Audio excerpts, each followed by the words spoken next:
दोस्तों, मेरा नाम है जुनैद खान और आप लोग इस वक्त मेरे साथ देख रहे हो मेवात की आवाज़ न्यूज नेटवर्क। दरअसल दोस्तों, इस वक्त मेरी मौजूदगी है फिरोजपुर तहसील के एचवाड़ी गांव में। यहां पर सूबेदार हारून साहब मेरे साथ मौजूद है, जो कल सेना से रिटायर होकर आए हैं। उनसे बातचीत करते हैं, सेना में उसका कैसा अनुभव रहा, जो आज के युवाओं को किस प्रकार वो कहते हैं सेना में जाए, या फिर जो अग्निवीर आई है उस पर वह क्या कहना है। तमाम बातचीत सूबेदार हारून साहब से करते हैं। साहब, बहुत बहुत स्वागत है आपका हमारे न्यूज़ चैनल में। अस्सलाम वालेकुम। सबसे पहले तो आपको मैं धन्यवाद देता हूं कि आप मेरे चर्चा अपने चैनल को लेकर के।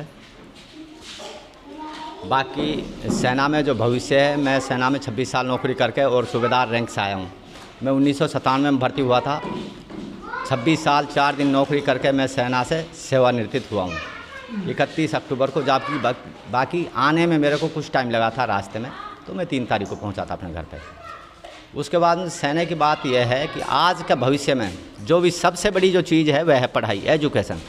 मैं यही कहता हूँ मेवात के युवाओं से कि पढ़ाई लिखाई करें और अपना नाम खुद, अपनी पहचान खुद बनाएं। इसमें कोई किसी का वह नहीं, पढ़ाई किसी की मोहताज नहीं होती। इसमें आदमी जितना मेहनत करेगा उतना मेहनत करके आगे तक पहुंच सकता है। और मैं ये बोल रहा हूँ, फ़ौज की एक ऐसी नौकरी है, कोई भी युवा जाए और अपना भविष्य बनाए उसमें। फौजी साहब पहले जो वो थी सेना की, लगभग 15 साल या ज़्यादा थी, यानी कि एक परफेक्ट वो था। हाँ। अभी जो अग्निवीर आई है पिछले 1-1.5 साल से, इसमें जो 4 साल कर दिए, इस पर आप क्या कहना चाहोगे? इस पर देखो, एक्चुअली में तो ये जो योजना है फ़ौज के लिए भी सही नहीं है, देश के लिए भी सही नहीं है। लेकिन मैं ये बोल रहा हूँ इसमें से 25% रखे जाएंगे और अपना अगर करते हुए 50 कर दें। हाँ, 50 कर दें। 50 भी हो सकते हैं, 50 के ऊपर प्रपोजल चल रहा है। मैं बोल रहा हूँ अग्निवीर भी अच्छा है, जाएँ और अपना भविष्य वहाँ पे कैरियर बनाएं। कुछ लोग ये कहते हैं कि 4 साल 20 साल में कोई बच्चा आर्मी ज्वाइन कर लेगा, वो लगभग 4 साल बाद एज होगी, 24-25 साल बाद वो रिटायर में हो जाएगा, तो वो युवा है, उसके बाद उसका फ्यूचर तो कुछ नहीं है, लेकिन गुंडागर्दी में उतर जाएंगे। इस पर आप क्या कहना चाहोगे उन लोगों? इस पर ऐसा है, अगर वहाँ से गलती से बाई चांस अगर आ भी जाता है बंदा, तो 10% जो वैकेंसी है वह para military forces, CRPF, BSF, ITBP, SSB और पुलिस में भी इसका कोटा है। तो मैं ये बोल रहा हूँ, पहली बात तो वहीं पे ज्वाइन करें अपना। अगर ना हो सके वहाँ से किसी कारणवश आ जाते हैं, नहीं नंबर पड़ता है, तो अपना भविष्य फिर भी बना सकता है। तो जी साहब, आप जब रिटायर हुए थे इस वक्त आप किस रैंक पर थे? मैं सूबेदार रैंक से रिटायर हुआ हूँ। पहले आप हेड कांस्टेबल ज्वाइन की थी? हाँ, मैं सिपाही में भर्ती हुआ था और वहाँ से ये सफ़र तय किया है मैंने। कहाँ कहाँ आपने ड्यूटी की? मैंने ड्यूटी किया यहाँ से। फर्स्ट मेरी पोस्टिंग है कारगिल 1998 दिसंबर में। 1997 का मैं भर्ती हूँ अक्टूबर 28 का। और उसके बाद पहली जो मेरी पोस्टिंग है, जो मेरी पलटन जिसमें मेरी पोस्टिंग आई थी, वह पहली ही जो मेरी पोस्टिंग थी कारगिल में थी।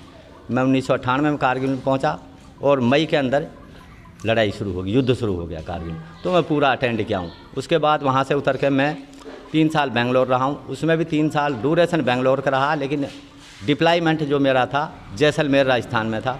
कारण ये था उसका कि पार्लियामेंट पे 2001 में अटैक हुआ था, उसकी वजह से फिर 1 साल वहाँ पे निकाला। उसके बाद मेरी पोस्टिंग वहाँ से फिर कश्मीर चली गई, उधमपुर। 4 साल वहाँ निकाले। उसके बाद में दोबारा पोस्टिंग आई मेरी लालगढ़ जट्टा गंगानगर में।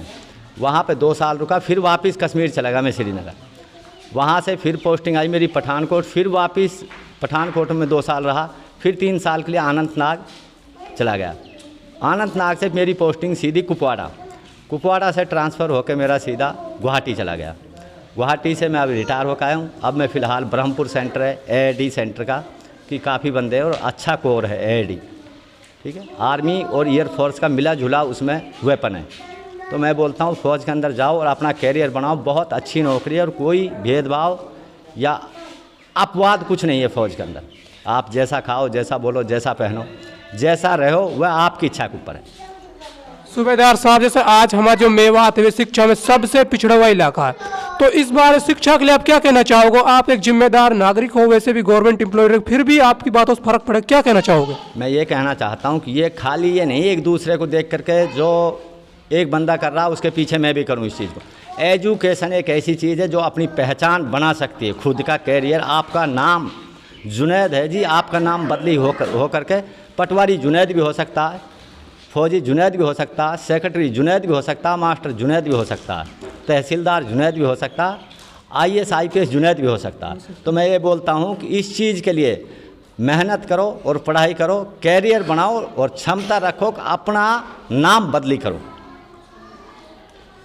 आखिर में क्या आपको इस पूरी मेवात जनता सुने, उनके भविष्य के, उनके माता पिता जो के लिए क्या कहना चाहोगे आखिर में? मैं हर माता पिता से कहना चाहता हूँ कि आप मेहनत करो, किसी भी तरीके से अपने बच्चे की पढ़ाई, एजुकेशन सबसे बड़ी चीज़, जो लाजवाब चीज़ है, बिगर कीमती चीज़ है, वह एजुकेशन है। एजुकेशन नहीं है कुछ नहीं, सिर्फ एजुकेशन। बहुत बहुत शुक्रिया सूबेदार साहब, आप बातचीत कर रहे हैं। धन्यवाद, थैंक यू। दोस्तों, ये एचवाड़ी गांव से हमारे साथ सूबेदार हारून साहब थे, जिनसे हमने बातचीत की। उन्होंने 26 साल सेना में ज्वाइनिंग रहे, सेना में अपनी जो सेवा दी, उसके बाद वे आए हैं। उन्होंने जो मेवात के युवा हैं उनके लिए बहुत अच्छी बात बताई। उन्होंने क्या है कि शिक्षा ही एक ऐसा वेपन है जिसके तहत आप किसी भी हद तक और किसी पर भी राज कर सकते हैं।